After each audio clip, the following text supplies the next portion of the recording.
Welcome to the Wish I'd Known Then podcast, where we focus on how authors found success, looking at strategies that have taken them to the top of the bestseller charts, as well as what they've learned from their mistakes. Because being an indie author is more than knowing the latest marketing trend. It's about being innovative and creative and learning from your mistakes. Welcome to the Wish I'd Known Then podcast. I'm Sarah Rosette. And I'm Jami Albright. And this week on the show we have Arlene McFarlane. Yes, we do. It was such a fun interview. She's so delightful. She is. We talked a lot about incorporating what you do in real life into your fiction and how that gives you authenticity and perfectionism and dealing with that. And she has some really neat marketing ideas, just kind of out of the box things that most people don't think of doing. Yeah. And I think one of the things she said was, just taking chances on things, just trying things. And if they pay off, that's awesome. If they don't pay off, that's okay. You just go on to the next thing, And I love that attitude, of just sticking with it and keeping going, even when, if things don't work out, try something else. So, and she's not a fast writer. She was more she's like, I'm a slow and steady and, kind of just, I loved her mentality that this is what I'm going to do. I'm going to do it at a pace that I'm comfortable with. So that you don't have that kind of hectic. I must get this book out. I sort of, when she was talking, I was thinking she just kind of puts her blinders on and does her thing. And I love that. I love that attitude. Yeah. Very, very healthy. Yes, it is. It is. So we have a new supporter this week. Yes, we do. We have Jocelyn Westbrook, and she chose The Scales of Justice. Yes. Even though I'm pretty sure Jocelyn writes romance, so that's pretty funny. She must be an Enneagram 1. That could be. That's funny. But we appreciate it so much. You guys supporting us. We just really love it, and it really means a lot to us and tells us that you really enjoy the show and enjoy what we do. So we appreciate it. Yeah. And if you want to support the show, you can go to wishidknownforwriters.com/support and sign up there. And we just did a supporter chat. As we record this, it was the weekend prior, and that was fun. We'll probably do another one. I think we're going to do this maybe once a quarter. Yeah. So it'll be fun. So that will be coming up. And I do have something I was going to share. Just awesome. It's nothing. I mean, it's just something I thought we could talk about because I just thought it was really interesting. So Taylor Swift, she was an article, she's an amazing, just everything she does is just amazing. But there was an article about her in the New York Times, and this was the pull quote. And I just thought it was interesting. She's become one of the new breed of post-media celebrities who have a new set of rules of engagement with both the media and the fans. Technology has risen to meet these new rules, and it describes, like she's kind of circumvented the old way of like having to do publicity. So this was the pull quote for me. It says, the Eras Tour is its own cycle, its own tabloid, its own Tumblr, its own news release, and as we find out in a few weeks, its own movie set.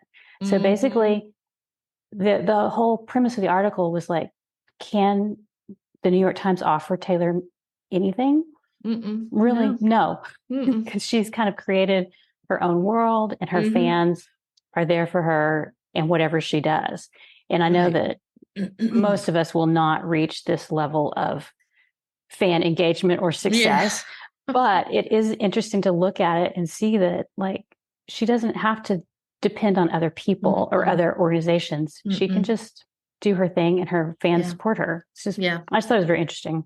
I love that. I mean, she has really created her own ecosystem where she functions and her fans function and kind of don't worry about anybody else. And other stuff can go on, but it's not going to impact her. Like her fans are there.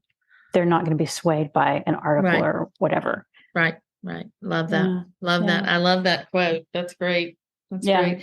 Anything else going on with you this week? So I've got the paperback books in for the Kickstarter. So yay, those will be signed. I see boxes behind you. Yeah. I have so many boxes everywhere. I had a podcast the other day. I'm it'll come out later and I'll mention it when it comes out.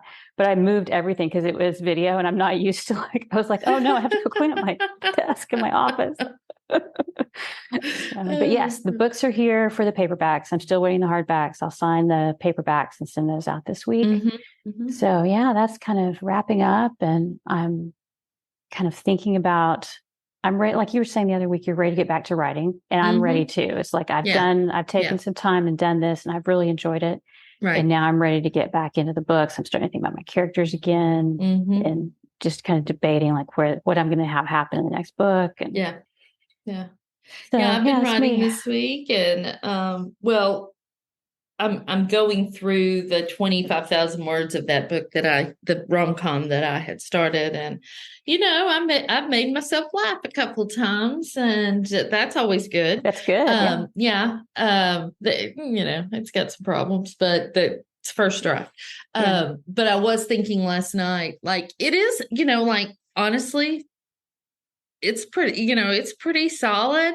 But for me, there's so many more layers of that you want to add emotional to it. depth that I want to add, and stuff that I'm like, oh yeah, like this is the difference between some authors and stuff. I mean, there's probably nothing wrong with this book. I mean, like I said, it's got some problems, but those are mostly plot things. They're not really emotional or character things, but it's just not ready for me. And so we all have our different level of what we consider okay and ready to go. We talked about this with Arlene. And so, but it's not bad. It's not bad. It's I can definitely work with it. So that's awesome.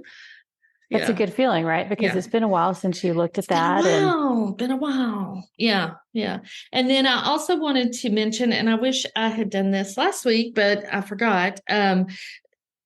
Last Wednesday, as we're recording this, the Two Authors Chat Show, I was a guest on their podcast, and it came out, and it was just so fun talking with Doug Pratt and Nick Harvey, and we had a great time. So we'll put that link in the show notes. And I still don't have my Facebook account back, but I did.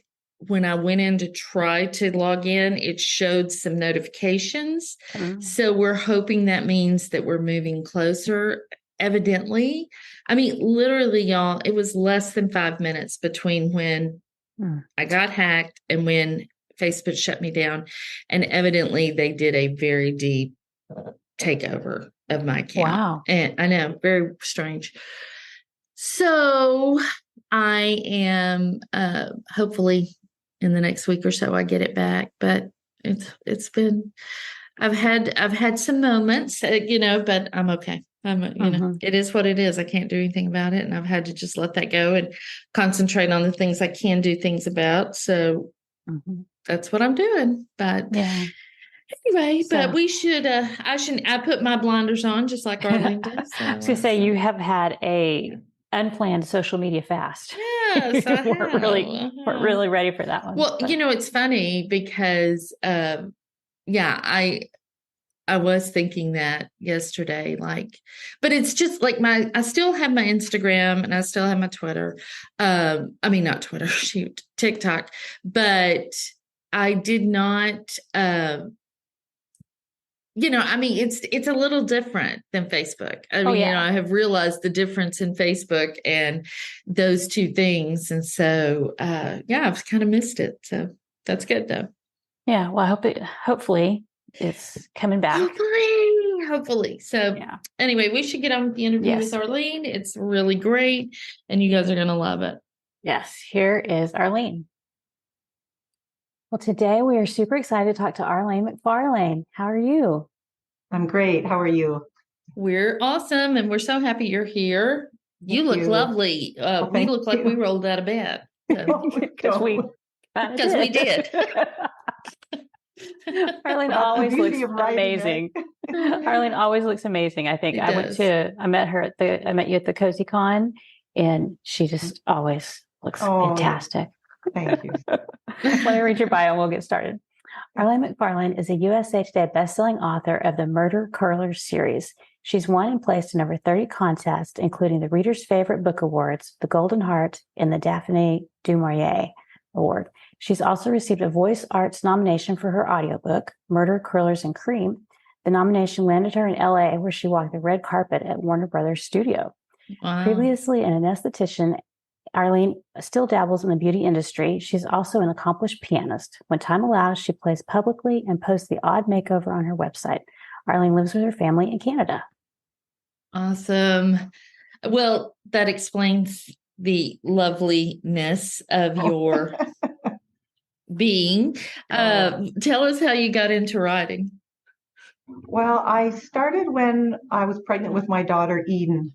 I figured it was something I could do from home, and I had a beauty salon for years, but I knew I wanted to be home with my children when I had started our family. So, and that's how I started writing. And right away, I started writing picture books, and I actually did get a contract with a Connecticut publisher. But then they folded before my book saw the light of day, and then that's when I thought I'm going to try and write a novel. So. I wrote a novel, and I got an editor from Toronto because I'm in Canada, like you said. And he, a quite well-known editor, and he read it and he said, I had a very strong voice, but he said I needed to work on structure and plot. And so you're too close to it to really see what others see. And he was right. That's something I had to learn, and I did as time went on. So. And what genre was it, the adult book? It was similar to what I write now, but it was actually a cozy idea, but it was in the voice of a male. And he was a chauffeur for a very rich family, and he comes across these dead bodies, and so it was him solving it. So every once in a while, I think I'd like to go back and rewrite it, fix it up. But my series is keeping me busy. And after I get a book out, the fans are like, when's the next book coming out? And I haven't had time to even stop to think about it. You know how readers can read a book in a day or two, and it takes you much longer to write a book. So, but I would, every once in a while, I think I would like to revisit that. The Chauffeur Who Rode Shotgun, that was the name of that book that I wrote. So, but then I switched gears, and, they say, write what you know. And the beauty industry was what I knew. And I loved lighthearted comedy mysteries. So I thought I'll put the two together and have this beautician solve crimes using her tools in MacGyver-like ways. So, and a bit of throw some slapstick comedy in, and I, it's what it's like. You love entering that world, and I love visiting my characters every day. That's awesome. Well, what is your definition of success? Well, I guess knowing that my books have reached a wide audience and are read and loved, and reaching milestones like hitting USA Today was great, and walking the red carpet, that was, it was wonderful. When I put my book out in audio, the narrators who narrated the book, they're actors, and the one, in fact, had done a movie with John Travolta, but they also do audios on the side. And when they were done doing book one, he emailed me one day, and he said they had such a blast producing this book. He said, "Do you mind if we enter into the SOVAs?" And I didn't know what the SOVAs were. And the SOVAs stands for what is it? Society of Voice Arts Awards. So I said, sure, go ahead. They entered it, and we were nominated, and it didn't really mean anything to me because I didn't know this world. But when I looked at the nominee list here, Tom Hanks was on this list for voicing over for Toy Story, and Gerard Butler for How to Train Your Dragon, and Joan Cusack and Keanu Reeves and Annie Potts and Tim Allen. All these actors were nominated. And I thought, this is amazing. And then you scroll down to the audiobooks, and there's my name with my narrator. So I thought, this is amazing. So they invited us to walk the red carpet at Warner Brothers for this whole award ceremony. So it was quite exciting. And so things like that really, that's when definition That's of, I guess it's little milestones like that. Yeah. Yeah, it's an experience that most authors will never have, which is very cool. Yeah. So That's amazing. I love that. So, what do you wish you'd known about writing and craft when you started? I mean, you said the editor had a few. Yes, it was structure. A few suggestions. Yes. So structure was the main thing. And then I joined Romance Writers of America, and I started, you go to conferences. I mean, you go to workshops and sit in and listen to panels and enter contests. And so after doing those things, it was like, now, things start to make sense. And when I was first entering contests, I got told a lot that my heroine is a bit snarky, and I thought she was just funny. But after getting that same feedback over and over, I thought, okay, I have to soften my heroine. And so I softened her and gave the sarcastic lines to her sidekick. And the readers love Max because they expect those one-liners from him. And at the same time, I could keep her soft and more likable. And then I started winning contests, and it was like, that's all it took, Yeah. And then, of course, learning structure, sequence, and that sort of thing.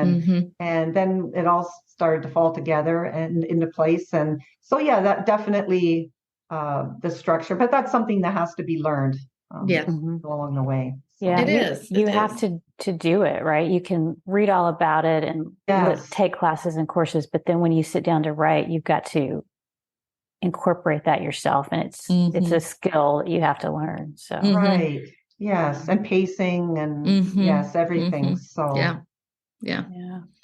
Well, what about marketing? What do you wish you'd known about marketing?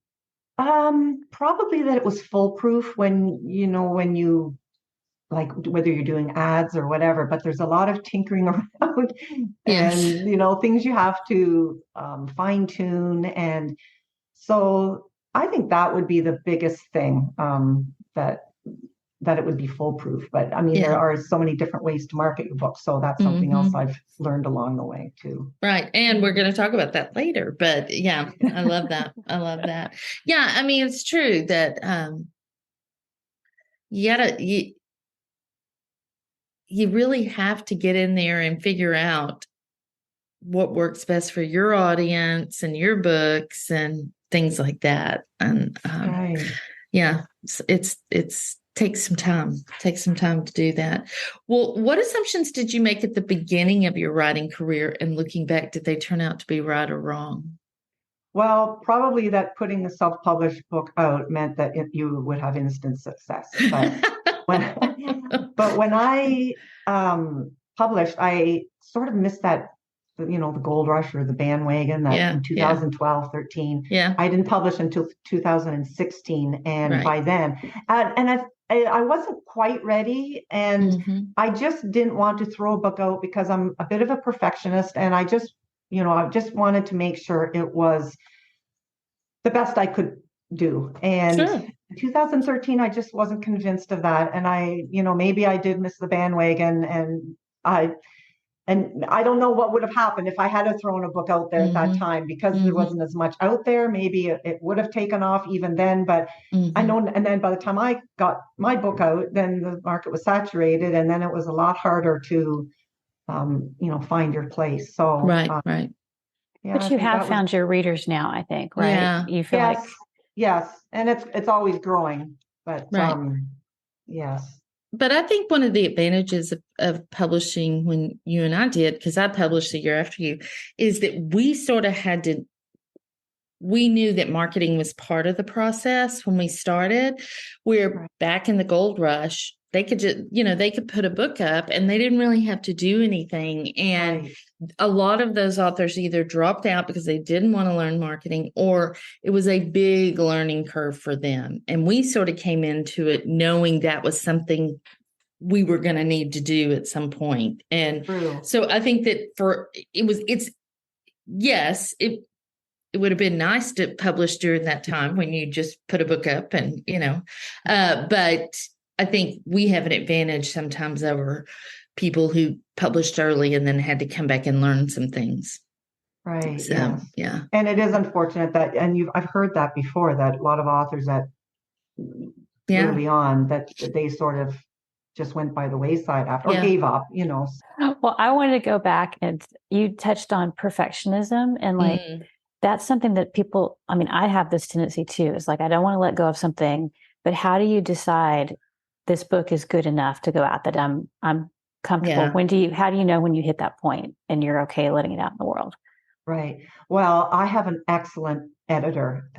She edits for a lot of New York Times bestselling authors, and so she is fantastic when it comes to content development. And I write my book and I think, oh, this, hits all the points and everything else. And she'll come back with, why don't you insert something like this here? Or what about pulling this into the story or coming back to this? And like I said, I think I've got everything covered, but when she presents these things to me, it's like, oh my goodness, that's making for such a better, tighter story. And so then I, incorporate most of her ideas into the story. And it's just, like I said, it just becomes a fuller, much more rounded read. And I'm not a fast writer, so I take my time.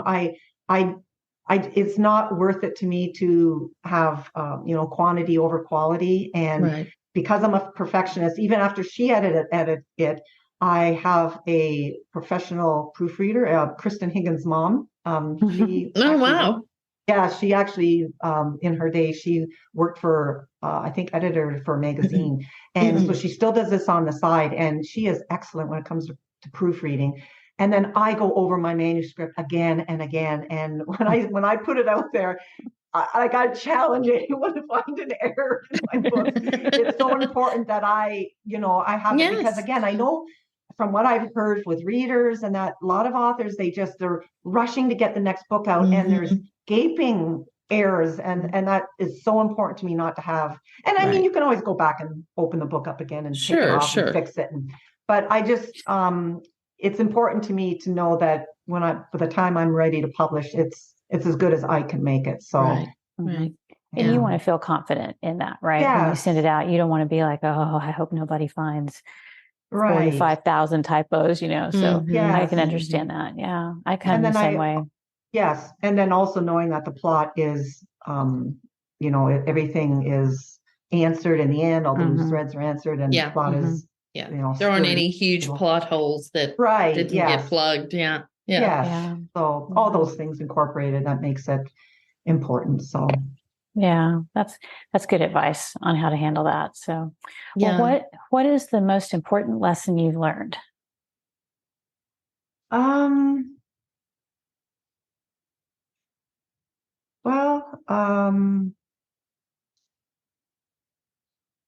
I guess probably that writing's not for the faint of heart, and you really have to have determination.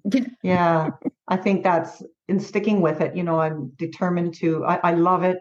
It's a passion, and I could have given up many times over the years. It's frustrating that you try your best, you put your work out there, but it is hard to compete with big names, because I realize they can spend a lot more money on advertising. And from what I understand, they take up those places in the advertising world that your books you don't get that visibility the same. Right. So, I'm determined to stick with it. And because I love it so much. I remember Stephen King saying, don't write because you think you're going to get a book published, write because it's what you want to do and because you love it. And that is exactly why I do it. But of course, it is nice to have fans. And, when you have fans, they are so dedicated, and, and it's a wonderful feeling to have that. So definitely writing's not for the faint of heart, or publishing, the whole business. Really the whole business. And just the hits that your psyche and your ego take, from sending things to your editor and them going, wait, we've got a real problem here, to to bad reviews, to whatever. I mean, it's a hit. It's every time. And so you have to decide, can you live with that? Can you ignore the things you need to ignore and pay attention to the things you need to pay attention to? Right. And some people can't do that. I mean, it's just hard. And it's true. They say you need to develop a thick skin, and it is true. I mean, it is. Everyone gets the great reviews and the not so great reviews, but it's just all part of it. So right. I think really for me, one of the best lessons I've learned, and I still struggle with it because if I get a bad review or something, it's like it still hurts, right? Yeah, it still hurts. But it is that marketing is as much about repelling the wrong people as it is about attracting the right people. And so if you get a bad review, you just know, one, that person's not coming back. That's, you've repelled that person in a way that they're not coming back. And two, it authenticates the good reviews that you have. Because, if you just have all good reviews, I mean, nobody's going to really believe fake. That. Yeah, it does. It looks fake. Yeah, but the ones that bother me the most are, and this very rarely happens, but you notice the odd reader that will post a review on each book and they give you a 3, but they're loving the book. And I'm thinking, if they're loving the book, why are they giving you 3? And then on top of that, why do they keep reading the rest of the series? It's like, I know. Okay, why didn't you stop it? To me, a 3 isn't I love the book. And but when you read the review, it's like everything's pointing to loving it. So yes. I know. This is the problem with reviews, is because like we all have our own standards. And I know that there are some reviewers who are like, oh, I only give 1 5-star review a year or ever, maybe. Or maybe only one book achieves that. And so everything else is a 4 or a 3. Yes. Right. And then there's other people who give 5 stars for everything. So it's like we don't have a standard that we all agree to. So that just makes it even worse. Yeah. I mean, I've said this before, but my least favorite are, this book was entertaining, but there were some problems. I'll read the next book, and I'm just like, please don't. don't. It's not going to get better. It's going to be the same, Yeah. So just don't. Just give yourself and give me a break. That's right. Yeah. Move on, sis. So what's the biggest change you've had to make in your thinking while you've been publishing? Well, I think probably that I've had to get creative and figure out other ways to become visible. I do the usual, the marketing and all that, but, ads and things. But it's mostly had to get creative in other ways. And that's exciting and it's fun. I do enjoy, and, we are creative beings, being authors. And so to me, it's important to use the background that, my setting and my history and kind of make the most of that and work that through that avenue. So I love that. Yeah. Well, let's get into that right now because you have a lot of really interesting ways that you sell your books. You've got you do like in-person sales, not online direct sales, and you incorporate, like you said, your life and your background in your books and also in your selling. So tell us how you do all that.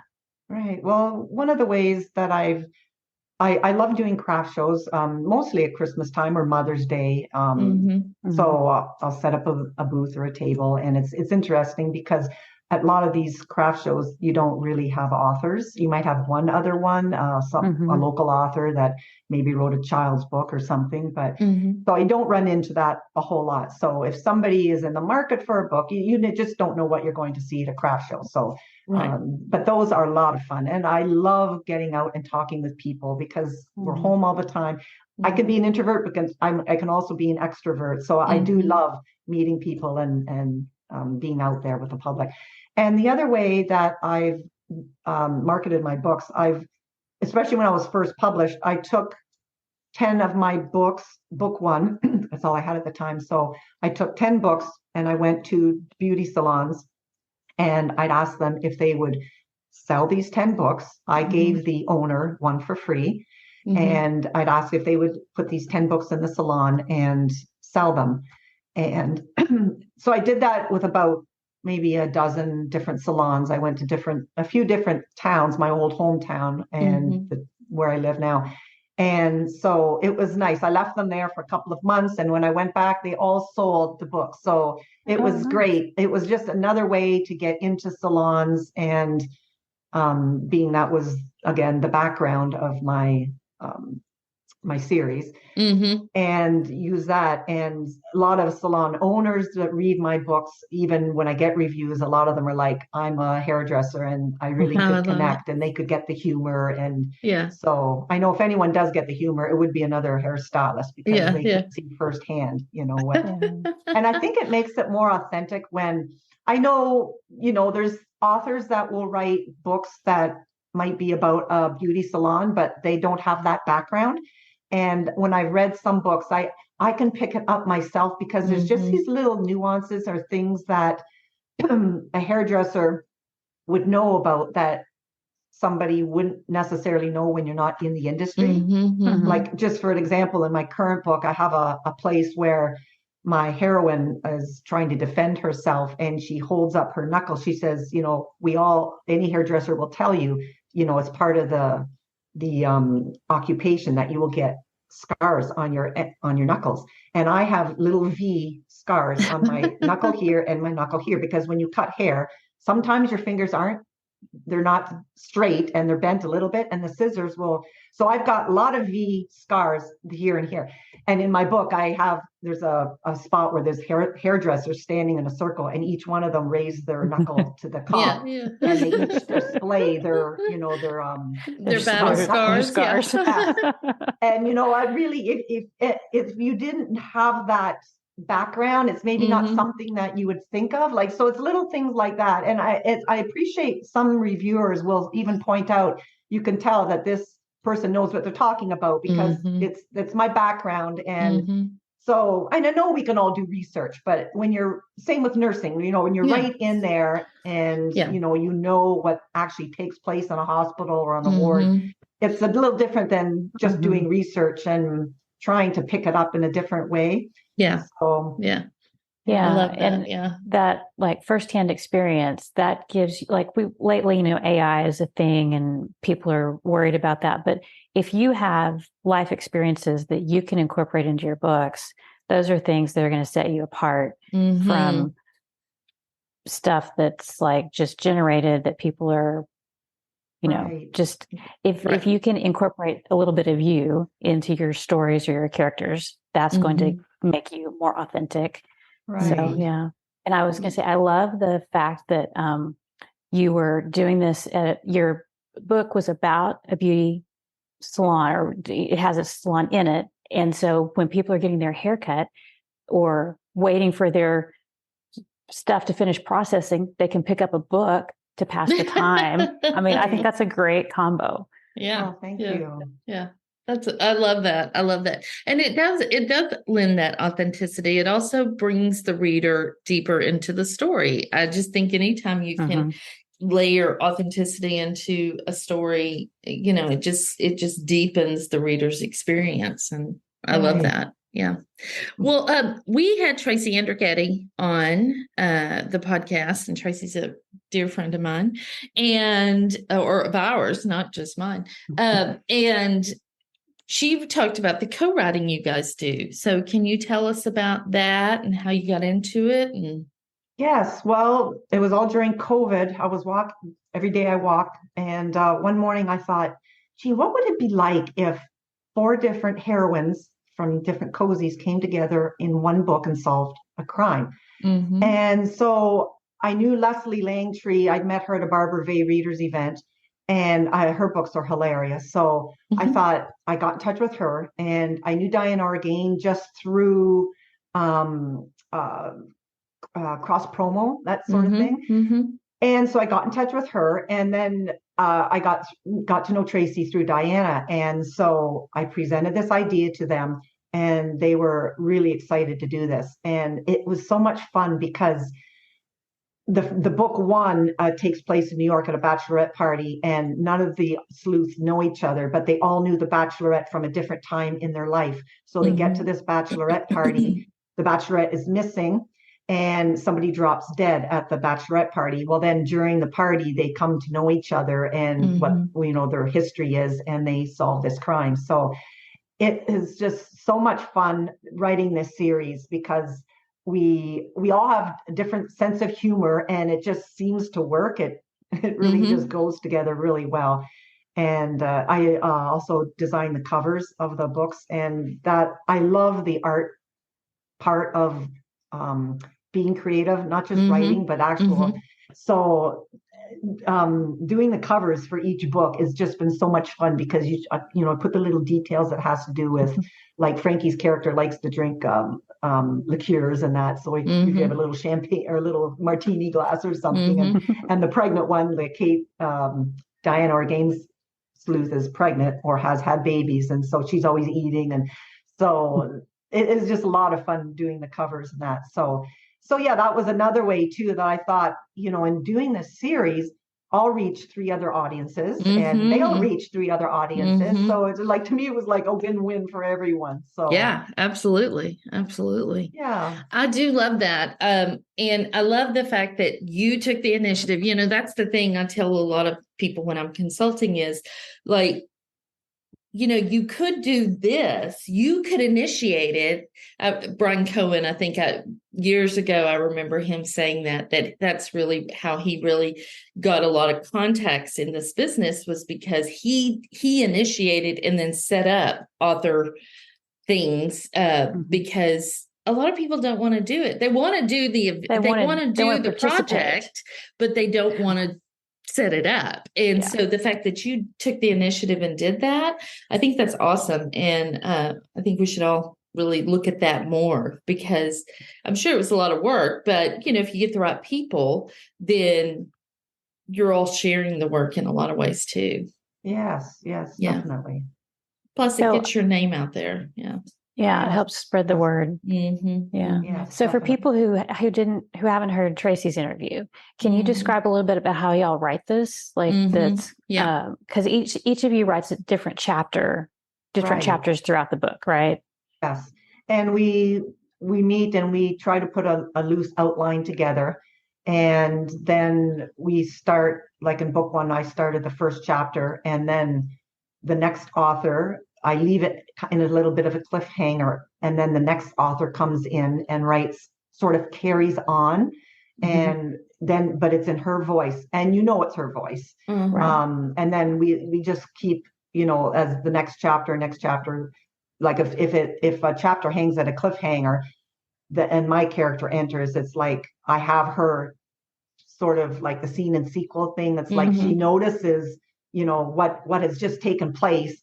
And it's like, now she gets into the action of what she's going to do next. So, and it's been a lot of fun. We write in each other's voices then. So Leslie likes to write a lot of political jokes and that. So it's it's a little challenging to write in her voice, but it's still fun because you really have to think, you really have to think like her character. And then Diana's character is very sweet because she's pregnant. And so it's and then Tracy's is more feisty. So it is a lot of fun writing the humor and just writing each other's parts. And of course, if there's something that one of us feels that our character wouldn't say or do, we just let them know, and we'll put a comment at the side. Oh, Valentine would say or react like this, or maybe it's not a word she would use, and everyone's happy that it's always no problem. We've got to keep it real to our characters. So and it really works. There's a lot of my fans, they've read my series, and when they're waiting for my next book, they read the Bachelorette series, and because they want more of my character. And and it's the same with the others too. It's nice. In fact, Tracy sent me an email the other day that a reader of hers had just finished one of her books, and Tracy asked if she's read any of the other authors, and she said that she's read my books and she loves Valentine. So it's kind of nice, and it's it happens with all of us. Some Diana's character, Diana's fans might have read Tracy's or Leslie's, but slowly they're all, if they like their series, individual artist series, then most of the time they're going to read this new series and find other, new authors to like. So Yeah. It's like cross-pollination. Y'all are Yes. kind of like helping your readers find other authors who are similar. And I mean, it's really long-term thinking because it's like you're investing time in this. Because how many books are in the series now? Well, we're working on book 3 right now. Okay. So yeah. And the other thing that works too, it's like Tracy does the formatting and uploads it. So that's nice. Diana, she'll give her, advice on marketing, and I do the editing and I do the covers, and then we still get Noelle Higgins to do the final proof, and then of course I get it back and proof it again. And so it's nice. We all kind of chip in and do, and Leslie has her strengths too. So we all have different areas where we chip in, and so it's not, excuse me, it's not all on one person to do everything. Yeah. Sounds like a great experience. It has been wonderful for sure. Yes. Yeah. Well, we've already talked a little bit about incorporating your life and your skills into your books. Is there any other advice or tips you could give people, or anything you wish you'd known about writing about what you do in real life? If that's going to be like your sleuth or your protagonist? Well, I guess, I just keep going straight and narrow. I keep focused and keep writing the next. It's funny, like if I had to start over and do everything, I would do everything the same. I said before, I'm not a real fast writer, so I can't compete with, putting 8 or 10 books out every other month. So I just keep giving the fans what they like. And, I wish I could write faster because I do want to get the books out. And, I know with this AI coming in, it's like, wow, that really is going to be a game changer. But I really want to keep to my own, where it's coming from me. The books are coming from me, and I'll just keep working the best I can. And just moving forward one book at a time. Yeah. And putting your authentic spin on whatever you write. And I think that's really what we can all do, just being as comfortable as we are, being our authentic self in our writing and in our marketing. And obviously things like applying for BookBub and things like BookBub is actually what really put me on the map. When I first came out with book 1, I had like 100,000 downloads in 2 days. Oh my goodness. It was amazing. And the whole week was just fantastic. I think I had it up for 2 weeks. So even though it was a freebie, that really helped. I know people download the book and then some will set it aside, but then there's others that went on to read book 2 and book 3. I think I only had maybe two books out at the time, but if you get a fan, often they're a fan for life. So things like that was I've often said to people, if you can get a BookBub, I know that has even changed. Like, I don't know if it's as powerful as it was at one time, but anyways, I did hit it at a good time, and I was very thankful for it when I had it. So things like that, definitely. Something else will come around too, probably. Yeah, and I think you just do the kind of tried and true until something new comes around. Just keep plugging, keep trying. I've never gotten one personally, so I can't speak to that. But you can keep trying. I'll just keep trying. Yeah. Well, it's interesting. Another author friend said she never got one either, and I said, hey, have you ever commented in the comment section? She said no. And didn't she comment in the comment section? And next time she got a BookBub. Oh my goodness. I don't know if that was luck or what, but I thought, make use of everything. Yeah. No, I do. Yeah. I do. Okay. Yeah, I do. I do everything, except offer them my firstborn. So, yeah, but I'm in KU, so I'm sure that has something to do with it. Well, this has been so great, and we've loved having you on. But tell us what you think is the best thing you've done to set yourself up for success.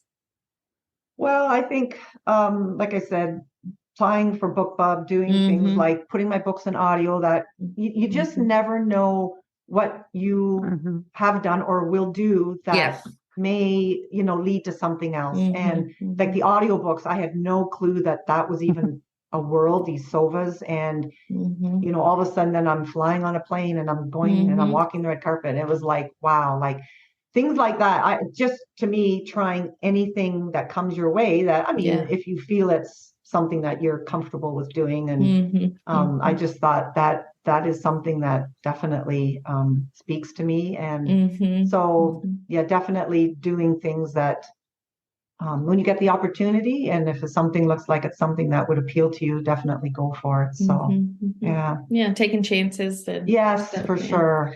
Yeah, I love them. Yeah. Well, this has been so much fun to talk to you and see you again. So where can people find out more about you?